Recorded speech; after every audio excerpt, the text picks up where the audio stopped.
Beralih ke informasi lain pemirsa, hujan deras dan angin kencang yang mengguyur Temanggung, Jawa Tengah menyebabkan banyak pohon tumbang. 3 mobil dan 2 motor yang sedang melaju tertimpa pohon dan mengakibatkan 2 pengendara motor terluka.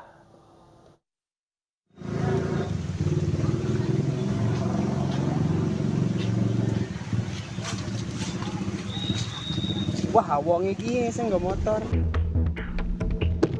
Beginilah kondisi 3 unit mobil dan 2 unit sepeda motor sesaat setelah tertimpa pohon besar di Jalan Jenderal Sudirman, Kota Temanggung, Jawa Tengah.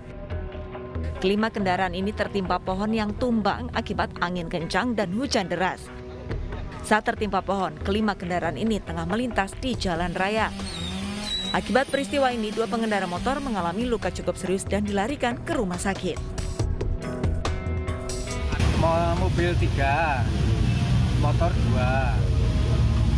Ada yang luka nggak, Pak? Yang luka yang naik motor. Ya, Memang anginnya keras sekali ya. yang besar itu Pak. Ya, anginnya hujan angin ya.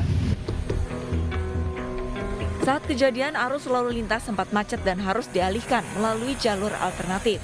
Sementara pohon yang tumbang dievakuasi oleh tim gabungan dari BPBD, TNI, dan Polri. Dari Temanggung, Jawa Tengah, Didik Dono Hartono, Ainus melaporkan.